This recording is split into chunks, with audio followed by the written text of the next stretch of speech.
issues like aligning Kenya's Refugee Act, which was discussed in this hall. The second one is the Kenyan legal and policy environment, opportunities and threats to social cohesion, and Uganda's labor transition to the Gulf Cooperation Council states, the third one. So all of them were very relevant, very pertinent, and also very timely. So we highly appreciate the researchers, the discussants, and the moderators. And coming up now with their summary to give us their highlights on policy implications and also recommendations. So let me first invite the rapporteur on my left. Yes, please take your time.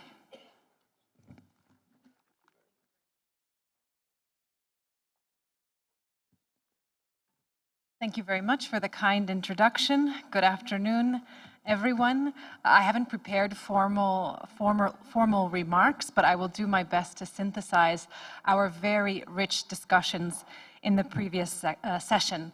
And for those of you who did not attend our session one, broadly speaking, the aim of the paper was to look at the quality of inclusion or stay or experiences that Ugandan migrants experienced while working abroad in GCC countries, including a few other countries in the Middle East.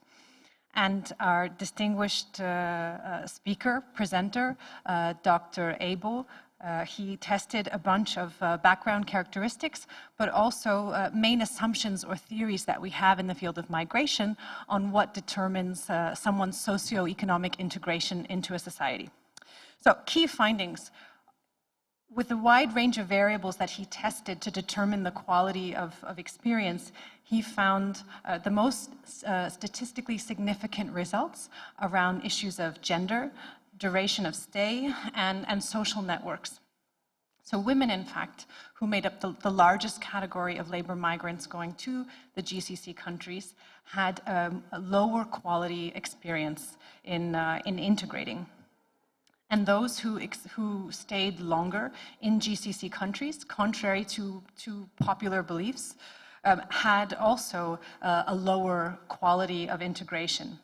And those with some kind of social network connections to Gulf countries had predictably a higher quality of stay. So these were the main determinants that were impacting experiences.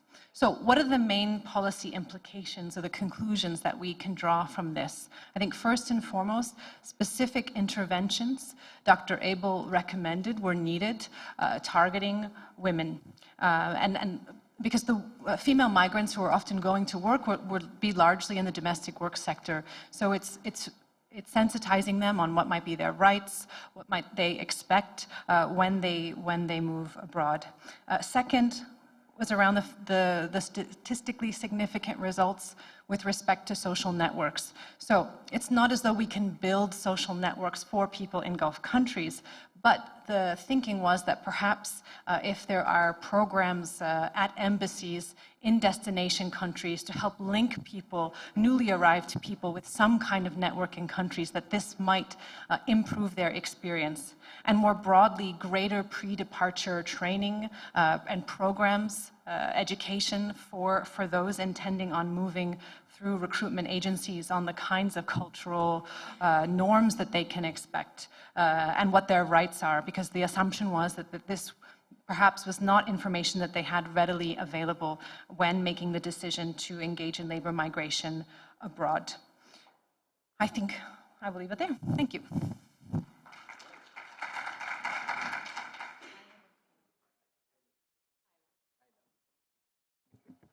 Thank you very much, Aylan, for the presentation on the Ugandan labor transition to the Gulf Cooperation Council states.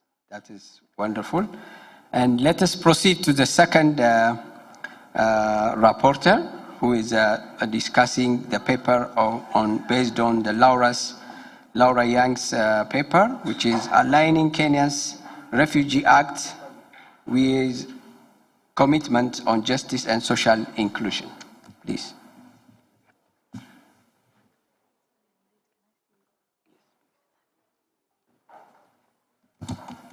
Good evening again. My name is Damaris. I work with the Kenya Human Rights Commission. I sat as a discussant during Laura Young's paper. And from the paper, she talks about freedom of movement, freedom to work, and what was the third one? Yeah, she speaks about freedom of movement, freedom to work, and freedom to participate, or included in participation. And she gives a scenario of what is currently happening in Kenya, and also speaks of the new Refugee Act. She speaks about the IGAD migration policies that allow the right to movement, the right to work and participation, makes reference to Section 28 of the Refugee Act, and also makes reference to the UN 1951 Convention and the 1969 OAU Convention on these three rights. She speaks of the encampment policy and states that the new act still talks of designated areas, and therefore postulates that the encampment policy is still working. But what we have heard from the Ministry of Interior, one of the participants mentioned, is that the encampment policy is slowly coming to an end. It was initially supposed to be a temporary measure that has unfortunately stayed for far too long, but will be coming to an end because they are working on a Marshall Plan, which is the Kenyan form of the CRRF, that will move from the humanitarian aid sort of thing that is currently on to a development-oriented kind of assistance to the refugees. There was a number of questions or concerns raised by the discussants on the right to documentation, which is very critical, and the fact that the refugee card allows refugees to have access to a number of services and basically enables them to experience a number of rights that are being delayed. From the Ministry of Interior, we have heard that there are a number of changes that are being made and areas that are being prioritized by a committee that was formed by the DRS, the Commission of Refugee Affairs, to fast-track areas of priority. We've also heard that the regulations are currently being worked on, and refugees currently are able to access work permits and business permits at the counties where they stay and in urban areas, according to the new act and the Kenya Immigration and Citizenship Act 2011. More concerns raised from the participants was the discrimination that is seen against Somali refugees. Laura Young also raised this issue in her paper, where she mentions that the new act makes reference to the EAC treaty and members of the EAC community, and therefore discriminating refugees who do not belong to the community. There was a contribution from a participant that recommended maybe we can have an amendment of the new act and have members of the IGAD also included to also enjoy the number of rights that the EAC community refugees get to enjoy. There was also more discussion on refugees being able to gain citizenship, especially refugees who are married to Kenyans and children who are born out of these mixed marriages, and probably refugees who have legally resided in Kenya for more than 7 years. However, from the participants, there was more of, can we have the refugees first gain socio-economic empowerment as we move towards that? Basically, that's the summary of the discussion that took place.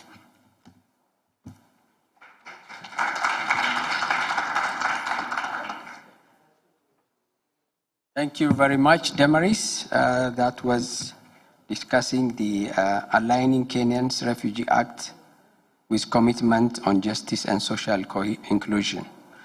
So the last one will be presented by Teresa Ding. This is on the Kenyan legal and policy environment, opportunities, threats to social cohesion. So I will invite Teresa to come and present.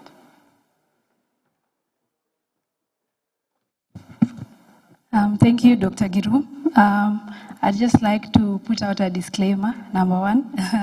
The paper that I'm going to give a summary on was from Amos Otieno Ahenda. And in your booklets, it says that the paper is the Kenya Legal and Policy Environment, Opportunities and Threats to Social Cohesion. But what he presented was a bit modified. So he presented a paper on ethnic politics and distributive politics, something social cohesion. I'm sorry, it was new to me. He's tried to send the presentation, but his computer is frozen. So please bear with us. I will try to summarize what he said. But if you're interested in the paper, please feel free to reach out to Amos, and he will give you more details. I will also get some help from Dr. Lubale and Linda, in case I miss anything. Amos's paper was on the mistrust along ethnic lines that has pervaded every sphere of existence, including religion, politics, and governance in Kenya. And against this background, with the recent enactment of the Refugee Bill 2019, trends show an explosion of refugee populations within major urban areas and centers in the country, in places where urban refugees have been accommodated, especially within the capital city of Nairobi. Conflict pervades and interrelations between the host communities and the refugee communities. So Amos's paper is a systematic review of the urban refugees and internally displaced persons environment in Kenya vis-a-vis the Refugee Bill of 2019, the National Cohesion and Integration Commission Act of 2008, and the coordination mechanism of the National Steering Committee, NSC, on peace building and conflict management. The paper aims to review existing literature on internally displaced persons and urban refugees in Kenya between 1992 and 2022 to identify opportunities and threats to social cohesion and evaluate viability of socially cohesive interventions through the existing policy frameworks. Broadly, the paper addresses itself to legal and policy orientations with potential to influence social cohesion between host communities and migrants, which are IDPs and refugees within the Kenyan context, and how this could be navigated for the good of the two levels of government and the hosting and migrant communities. So with that, I'll go into the comments. Some people are still making me laugh. I'll go straight into the comments. Number one, I think one comment that was made was in relation to the definition of terms. Number one, the distributive politics. It was pointed out that it would be very important for him to define these terminologies, distributive politics and also ethnic politics, for people that may not understand it. Number two, he was also advised that he should explain the methodology that he used to identify partners that he spoke with in relation to his paper. Number three, there was a comment about including street children in the demographic of internally displaced persons. Some people said that street children are not put in the group of IDPs, and technically they should be IDPs because they are displaced due to family conflicts and conflicts within the family level.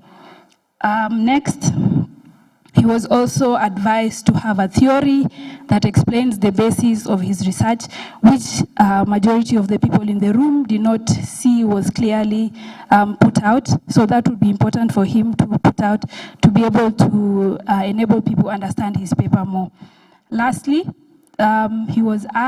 he gave us some numbers of IDPs in the region and in Kenya, and he was asked to update the numbers in consultation with IOM and UNHCR to enable him to ground his research and have accurate data. So thank you. Dr. Lubale and Dr. Linda can supplement whatever I left out. Thank you.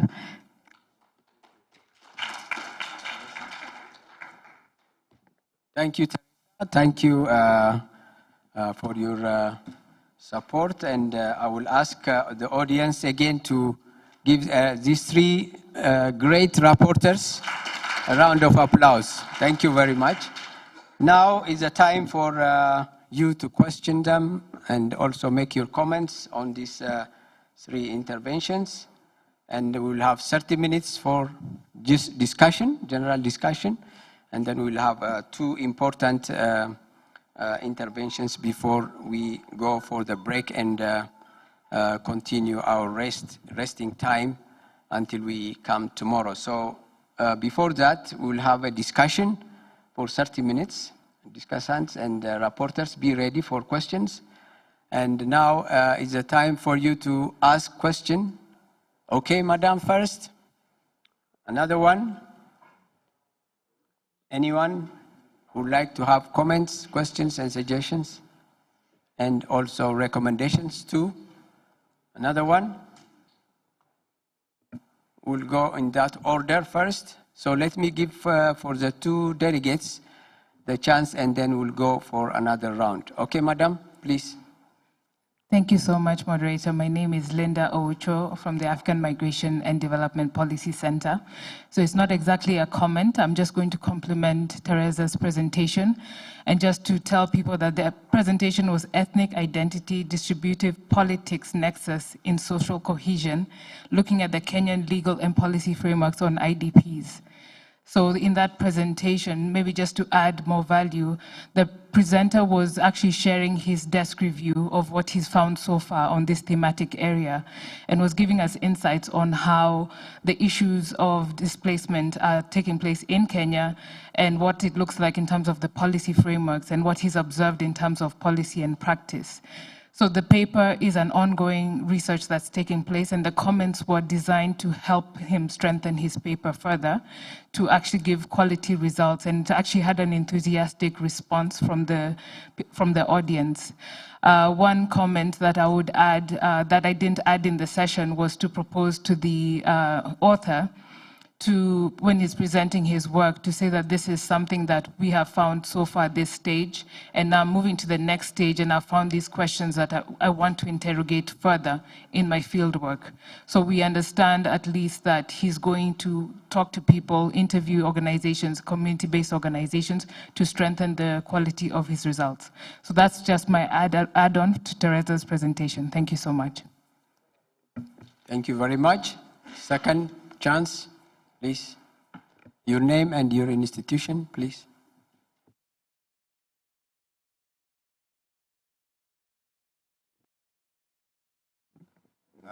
Good afternoon, everybody. My name is George Mwachiro, and I sit at the Kenya National Coordination Mechanism on Migration Secretariat. Mine is not really a question, but I need to make some comments as regards to the presentation by Laura on the alignment of the Kenya Refugee Act with commitment to justice and social protection.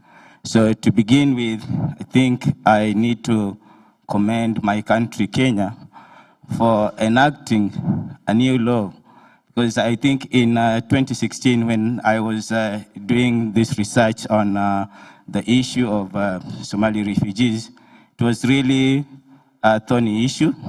This issue was sticking out as a cry, and there were so many gaps, and this law has really taken care of those gaps. It has closed those gaps in as far as reception of refugees concerned, registration, and even residency.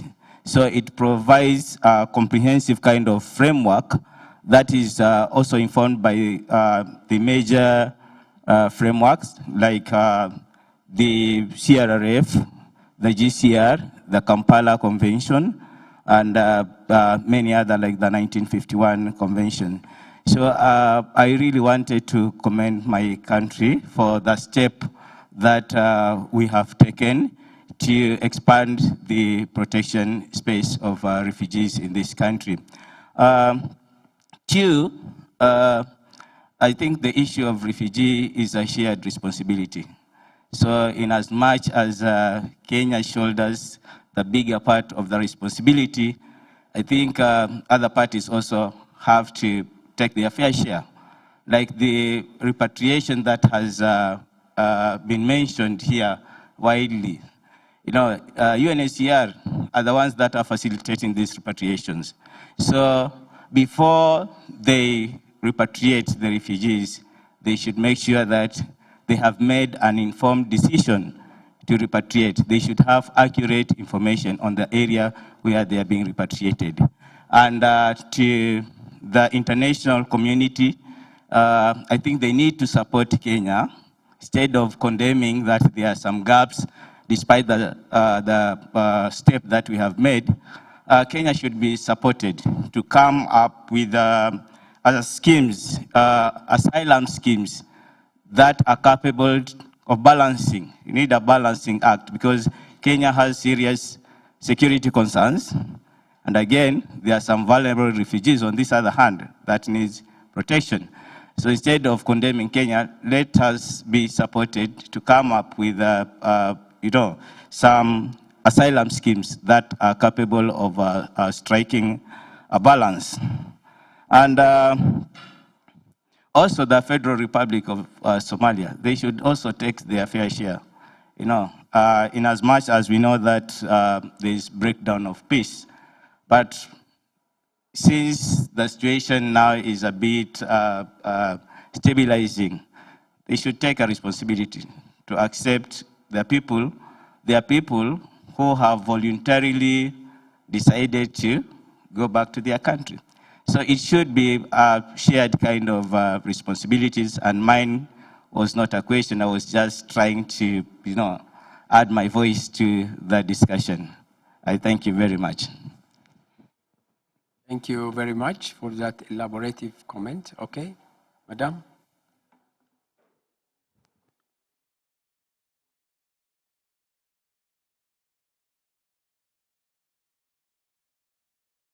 Hi everyone, my name is Emma Washira from the Mixed Migration Center based here in Nairobi, and I would like to add one question/stroke recommendation for the session we had on the labor migration to the GCC countries, and we were talking about the quality of transition. So my recommendation is for us to define transition in this case, because transition can be very wide and it can be from one situation to another. So it would be good for us to say, when we're talking about high quality transition, we're talking about transition from which state to which other state. Your name, please, said? Emma Washira. Let us start from Emma. The reporters will respond accordingly from Emma to Demaris and then Teresa. So I'll take Emma's. Great, thank you for your question, Emma. So in fact, Dr. Abel, as he can explain also, he did define what could be meant by quality transition in this context, and it starts from the moment of pre-departure all the way through and until the end of one's stay abroad. However, while the paper puts forth this very nuanced definition, respondents comment only on whether they've had a more difficult to fair to easy transition. So I think a really nice recommendation for a follow-up paper could be creating some kind of composite index to understand what characteristics or what determinants were positively correlated with different aspects of the quality transition. So was it pre-departure training that helped more at the point of initial arrival, or did that kick in terms of longer-term experiences in country to give us even more targeted interventions? One other thing I will just throw in, since I have the mic, is just to reflect on a little bit of the comments that were thrown out by all of the participants in the room, because I really want to stress that that discussion was very rich. So some of the things that people brought in was how important it would be to see which countries had bilateral labor agreements with Uganda and which countries had signed the International Domestic Worker Convention, and to do some analysis based at the country level, as well as to acknowledge the fact that this study, while it advances a key gap in the literature, which is unpacking the quality of transition, it gets its data from people who have gone through formal recruitment firms, which already gives us a sort of better case scenario, and is why 60% of the sample said that they had a pretty easy experience or positive experience. And so the participants in the room stressed the need for more research on those who didn't go through a recruitment agency, or maybe an analysis to look at which recruitment agencies were associated with a positive versus a more negative experience. Thank you very much. Thank you very much. Let's go to Damaris for her response. Thank you. Responding to Mwachiro's comment, he commended Kenya for enacting a new law and having done more. I agree with him. As Kenya, there are many steps we have taken in the protection of the refugee in our country, from giving refugees birth certificates, to including them in the NHIF, to setting up the Kalobeye settlement scheme, ensuring refugee children are taking up education. And recently, I just saw there is a recognition, or a process that has started to recognize certificates of refugees from their countries of origin. From all that and others that I've not mentioned, yes, Kenya should be commended. However, I still feel there is more to be done.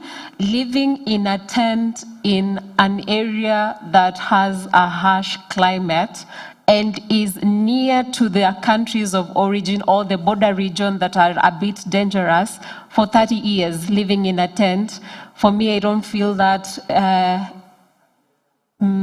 reaches the standard of human dignity that should be there as per the different regional, international legal instruments we are party to, and also just basically our chapter 4 of the Constitution.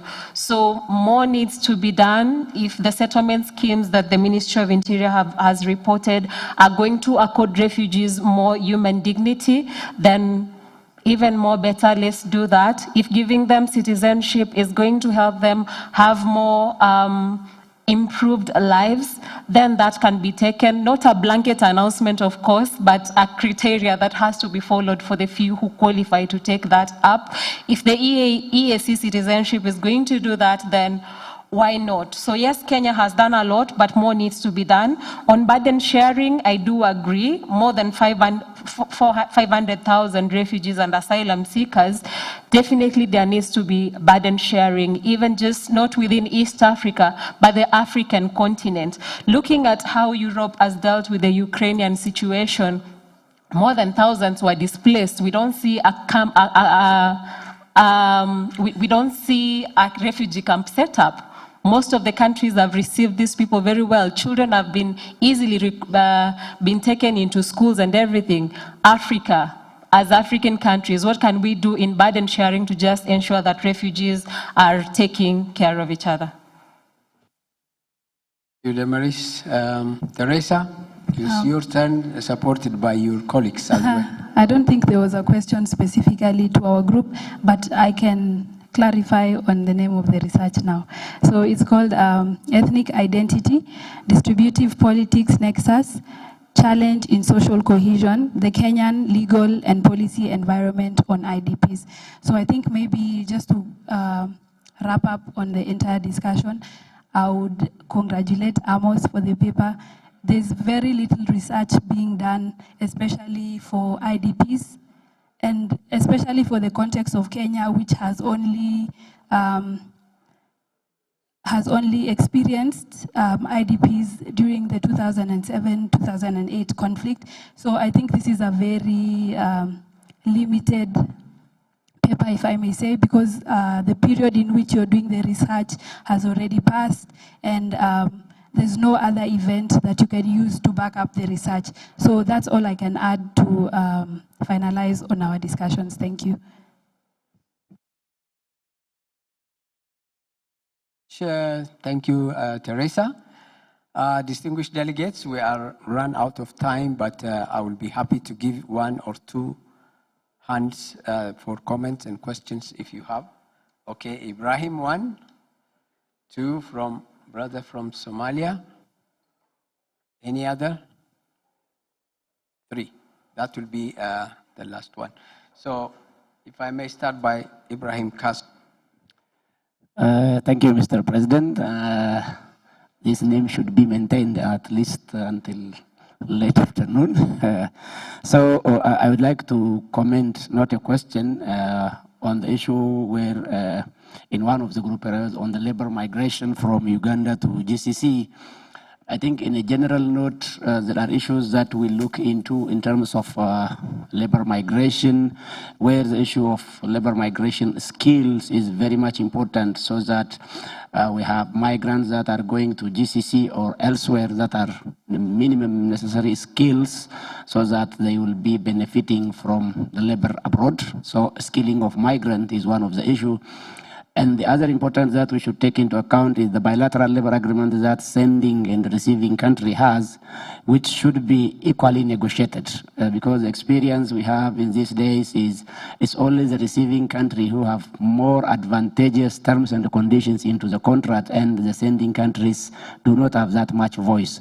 So there was a proposal that it requires a collective kind of or regional kind of intervention to have a better negotiation power in the bilateral labor agreement, which I would say IGAD has developed a regional bilateral labor agreement guideline so that the sending countries, especially from the IGAD regions, would have a collective kind of voice in defining the terms and the conditions for labor mobility for the IGAD labor migrant in the region.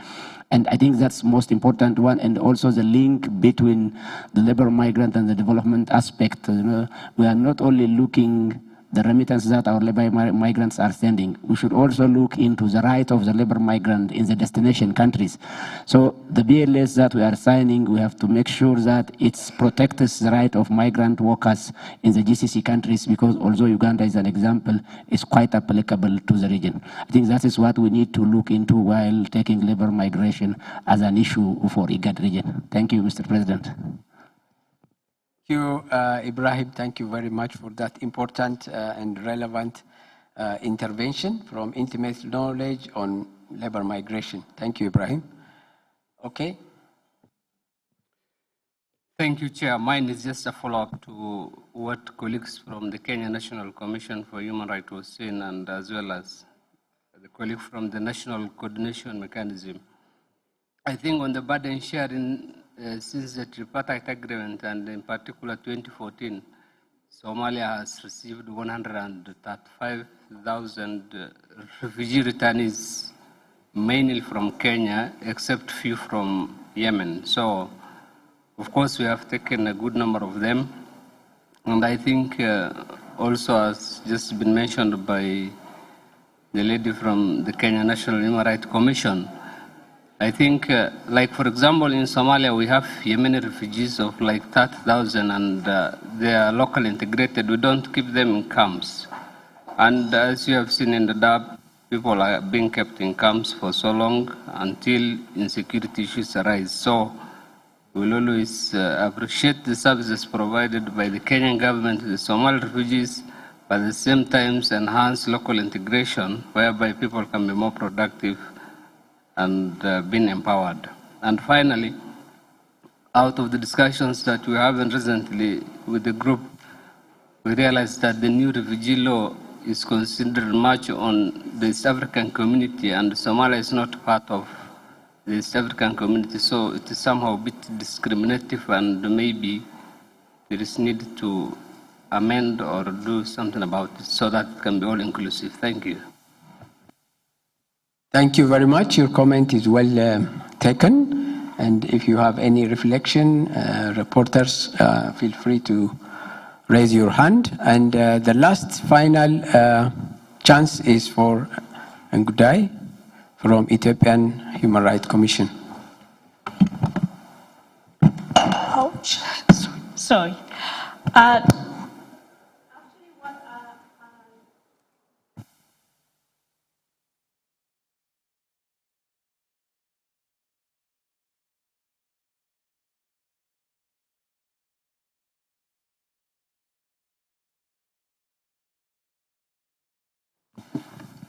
Actually, what I wanted to say has been said by the first speaker, Ibrahim, but I really want to echo that because when we discuss about the labor migration, especially we have to make sure promoting safe, regular, and orderly migration. So in that case, it's always important to ensure the human rights protection of the labor migrants in destination country. So that's something I have been missing from the presentation of this afternoon on the case of Uganda. I understand maybe the researcher wanted to focus on certain aspect, but in my opinion, the high quality transition should also take into account the human rights protection and treatment of labor migrants in destination countries. So in that case, one of the challenge would be most of those GCC countries or the Middle East countries are not a member state to the international covenants like the Convention for Migrants and their family, the labor migration covenant, and also other relevant ILO conventions, including the domestic labor.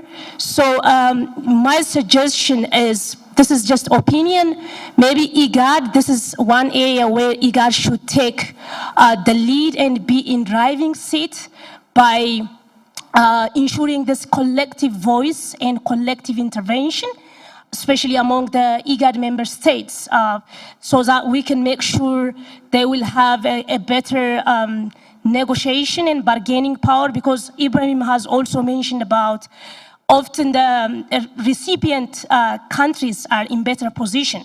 And then that's again a problem, because in most cases, the labor migrants end up in a situation where their rights are neglected and they are often abused. For example, that's the case for Ethiopian migrants. We are currently hosting the biggest number of migrant returnees from the Gulf states, the Middle East countries. So I would suggest probably IGAD should play a key role in this, because I was also wondering if there is any plan or if there is any legal framework or policy framework on this specific subject. So I would love to hear from maybe the IGAD Secretariat on this. Thank you so much. Thank you very much, Ngudai. And Madam Fatia will be very happy to respond to that. Madam. Thank you, Dr. Groom, and also thanks once again, and good afternoon to all the delegates. Just on this topic regarding the labor migrant, yes, if I could respond to Dr. As a IGAD, yeah, actually we are planning to have a policy, regional policy framework, and also for the information of the audience, we'll be organizing towards the end of this month in Addis Ababa, where IGAD, its member state, particularly also the labor attaché, which are in the Arab Gulf countries. We'll be having with IGAD and ILO, we'll be organizing a big regional meetings, and definitely this is a very important. And the other things also, we had actually even convened several meetings among our member states, particularly on the BLA, the bilateral labor agreement, where also our countries could have the same voice when regard to the protection of migrants. I think this is, there are several, of course, it's a bit unfortunate that, you know, we have not really presented in this, but IGAD is the forefront, and you will be also hearing a lot of recommendation very soon. Just to brief this audience. I would like, but it's very pertinent really questions, and also we are very concerned about our labor migrants in this part of the world. Thank you so much. Madam Fatia, thank you very much. With Ngudai, while she was presenting, and also on the side meeting, we have discussed this, and we'll have more engagement and discussion. And thanks to Madam Fatia, she came on the right time to respond to your question very briefly. So we'll continue the discussion. So with that said, do you have any reflection, discussants? By chance, they are all from, they are all women, and very, very happy, very colorful to see them. So if you don't have any additional response, then that will be the end of this session, because we have another intervention. So with that, I will ask all audience to congratulate and please applause Teresa, Demaris, and my sister. Your name was? Ayla. So thank you very much, and I will allow you to go back to your seat. Thank you. Okay.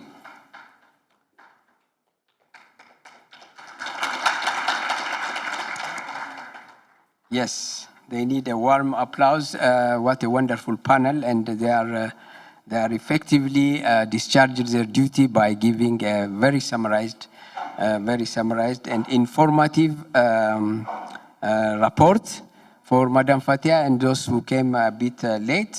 This was a discussion on aligning Kenya's Refugee Act with commitment on justice and social cohesion. This is the first part. Second one is the Kenyan legal and policy environment, opportunities and threats to social cohesion. And the third one is Ugandan's labor transition to the Gulf Cooperation Council states, which is the last intervention relates to. So with that, we have come to a conclusion of our today's deliberation, especially the panel. This is the last panel. We have effectively listened and discussed at length. So with the remaining time, we have two interventions. One is to have visiting the exhibition booth. But before that, we'll have one very interesting, which I'm sure all of you will like, is an intervention by Mrs. Lydia Nakiria. Have I pronounced it very well? Okay. Yeah, so she is a very wonderful resource for the region, and I would have liked if Dr. Kabada explained it further on the teachers' training, occasion. She was a very, very loved and very liked star by having a song, and she is now presenting this song to this audience. So I will like to invite her, but first, Dr. Kabada, please give us a little bit highlight.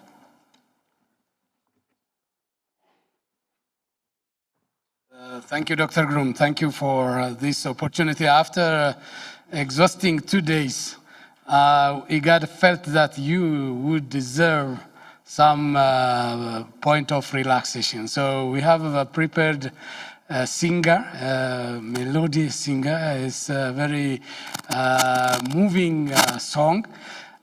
Just this came as a result of the IGAD intervention, taking IGAD to the people. Through the teacher training, the IGAD teacher training program. Lydia is one of the best teachers in southwestern Uganda for the refugee community. IGAD introduced a teacher training program thanks to the support of the government of Germany through IGAD.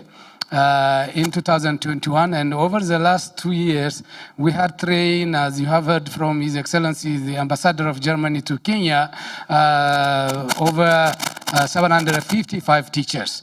And it's not only training for teaching, but also, we are digging out the talents of young and inspiring teachers. So in the process, we came actually up with the song that was produced by Lydia. Lydia will actually perform before us today and also tomorrow. But not only singers, we have also produced poets, really, we were very keen to bring a poet from South Sudan in White Nile. Unfortunately, the travel arrangements didn't work, but we will have another event, maybe another time, maybe next year when we have the fourth scientific conference. We'll have poets that would recite their pieces, seminal pieces, and that way we will cultivate minds, we'll cultivate spirits that will bring us together, and then that actually shows the creative talents of our young people wherever they are. So Lydia is one of the trainees during, I think, the second one, or was the first round of the IGAD teacher training program in Uganda. And I think I really want to appreciate her for coming here. And then actually, maybe we'll end up by creating an IGAD digital recording form that will produce music and also poems from all over the region. I think this is a very good opportunity, a very good moment. Lydia, we thank you very much, and I hand you over to the Master of Ceremony for the next session. Thank you very much. Thank you, Dr. Kabada. That was really wonderful and good to have your description, because you have been very close to this intervention, and you are the lead to continue the same culture. So this will also uplift the image of the IGAD and member states and the active participation from the ground and where the projects are. So without further ado, I will invite Ms. Lydia to come to the podium and sing for us. Thank you so much. Distinguished, it's okay. It's okay. Dear distinguished delegates, I want to greet you in the name of God. Good evening, ladies and gentlemen. My name is Lydia Nakiria, like my fan, Dr. Kebede has already said. I'm from Uganda, and I happen to be a product of the IGAD training under the 4 modules of pedagogy, life skills, psychosocial support, and ICT. And I'd like to tell you people that things have never been the same since we got the training. Our attitudes have changed, and we now know that the refugees also matter. So we are running away from the traditional ways of teaching, and we are getting involved in the modern ways where we understand that the refugees are also human beings who need to be counseled and guided in the different walks of life. So I'm going to present to you 2 songs. The first one, of course, is in thanks and praise of what IGAD did for us, the teachers. Then the second one is one that promotes education for all the children in the world, no matter the race, no matter the origin, no matter the ability. Please, let's give a chance to all the children to go to school. Thank you.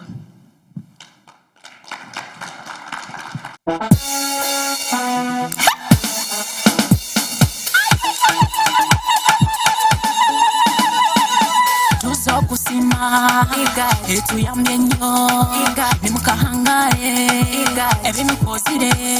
We thank you for your support. We thank you for our better skills. IGAD, yeah. Tuzo kusima etu ya myenyo nimukahangare ebimikozire. We thank you for your support. We thank you for our better skills. IGAD, yeah.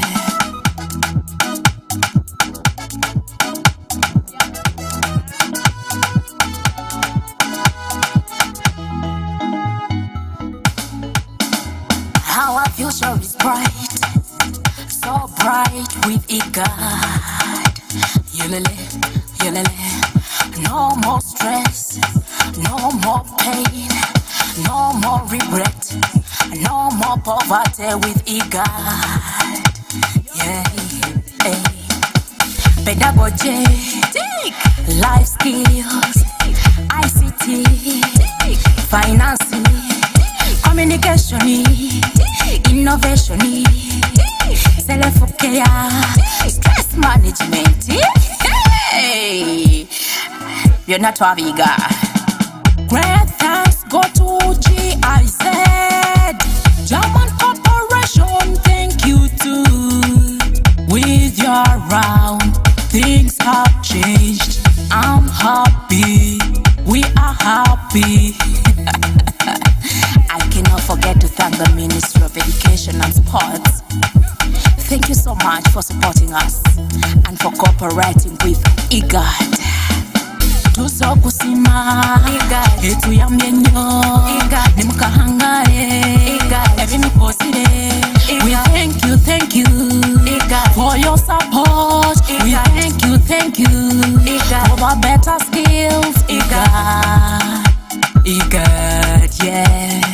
Tuzo kusima IGAD, etu ya myenyo IGAD, nimukahangare IGAD, every posire IGAD. We thank you IGAD, for your support IGAD. We thank you IGAD, for the better skills IGAD.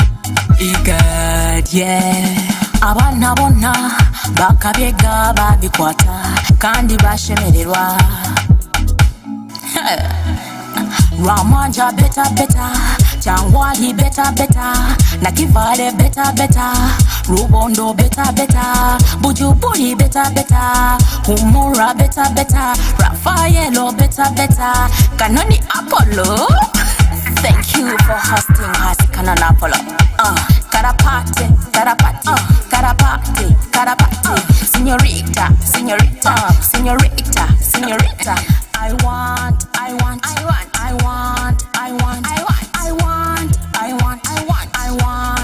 want. You, Mr. DJ. Thank you. All right, thank you. Oh, thank you. You're the best dancers I've ever seen. When you consider putting up the recording studio, please consider the dance part of it, okay? Let's go for the second one.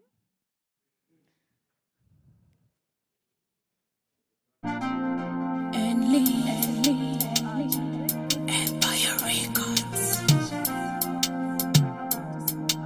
Cyrus Production. Haruwaru kuneta kurebeka eko mwana jenda shombe chendezo mururu munywani wanje omwana shombe. Haruwaru kuneta kurebeka eko mwana jenda shombe chendezo mururu munywani wanje omwana shombe. Mulowozeko ng'omwana wo obakale mulowozeko nga sista wo. Ebiseera by'omu maaso tobisanyawo lwakweyagaliza oyo gw'olaba eggwanga ly'omu maaso oyo gw'olabawo ye Uganda ey'enkya. You can stand with the truth to protect and save the future. We all can shield them and dream with them. In the end, there will be shining stars. Yeah. Haruwaru kuneta kurebeka eko mwana jenda shombe chendezo mururu munywani wanje omwana shombe. Haruwaru kuneta kurebeka eko mwana jenda shombe chendezo mururu munywani wanje omwana shombe. Nomureba akiri muto ogwo mwana wawe nakurapora nk'ekihuguhugu mporampola nikikurira hansi k'ekinyaboya kyamera amapapa nikigurukira ahiguru.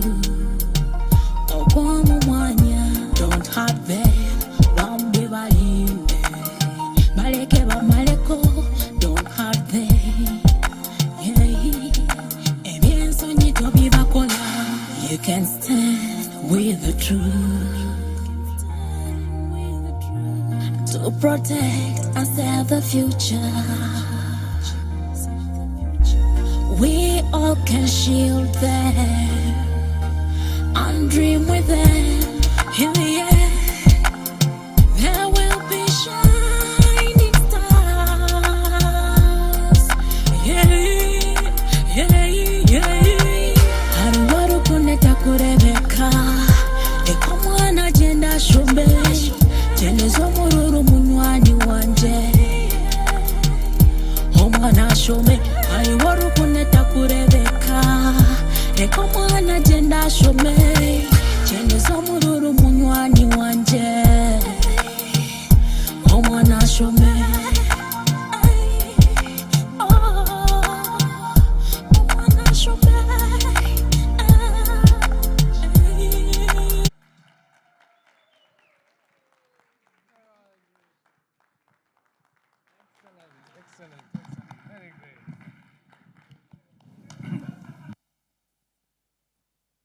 Thank you, Lydia.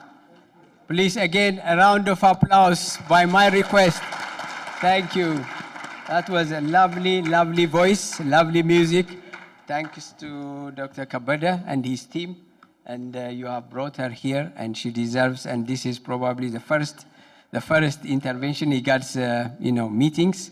So we need to do that. And this is all about my presidency, Mr. Ibrahim. This is my presidency now and in the future. Thank you very much, very entertaining. I'm sure you enjoyed it. So we are now at the final stage, but there will be two announcements for you. One is to have an important intervention, and the preparation took time. I'm sure a lot of people have put their efforts to make it happen. This is an exhibition booth, which should be visited by all delegates. And this booth prepared by IGAD, GIZ, IOM, and also African Union Commission. On the upstairs, you will have this booth, and I'm sure you will find it very interesting. You can see all IGAD programs, especially on migration, and you can also see some health interventions like COVID response. You can visit and you can ask questions, and also you will like it, I'm sure, and you are invited to visit the IGAD booth. Another booth is by GIZ. Again, this is an interesting, which I have seen yesterday. Another one is, I was told IOM has also prepared another booth, so you will have a chance to see what IOM is doing. And the last one is the African Union Commission also have another booth, which has, the African Union Commission has a QR code. There are two QR codes you can scan and find documents. One is to access the AU Migration and Health Policy brief and academic article, and the other one is to access the AU Study Migration and Health, addressing current health challenges of migrants and refugees in Africa, from policy to practice. So you can scan these two QR codes and then have the documents. And these documents will be presented tomorrow session on success stories and lessons learned. So I'm sure you will find this very, very interesting. And after announcing about the booth, I will also announce another intervention, which is a discussion on roundtable with researchers, which is prepared on the other side of this wall. You can find that room, and while you have tea and coffee, you entertain and discuss with the researchers for more in-depth, and also you can have exchange of information, exchange of addresses, and also the information that you would like to have more will be, it's a great opportunity to meet the researchers on the on that round table discussion. So these are the two announcements. Please enjoy, and we'll have also tomorrow another big grand opening and also panel discussion. This will be, this time, the presidency will pass to the next friend, Dr. Kabada, And mine is concluded with a song, and very cheerful and very happy. So I thank you very much for your intervention, contribution. I really appreciate the researchers, discussants, and also moderators, and you, the audience, for your active participation. And what can I say? I'm so delighted. This is all about the scientific conference by IGAD. As indicated by Dr. Kabada earlier, we started this culture since 2014 by International Conference on Health, organized for the first time by IGAD. And this has become a culture, and now on burning issues like migration and displacement, and tomorrow, who knows, we'll have another topic. So we'll continue informing the high-level decision makers by a lot of evidences, and also encourage researchers to do more research in this region, in various social and basic services, and also other issues. So with that said, let me give the final chance to our director. I thought you were, okay. She will have more time tomorrow to discuss. So I thought she would like to say something, but otherwise, thank you again. Thank you very much. Rest well and enjoy the rest of the evening. Tea and coffee is also ready. Thank you very much.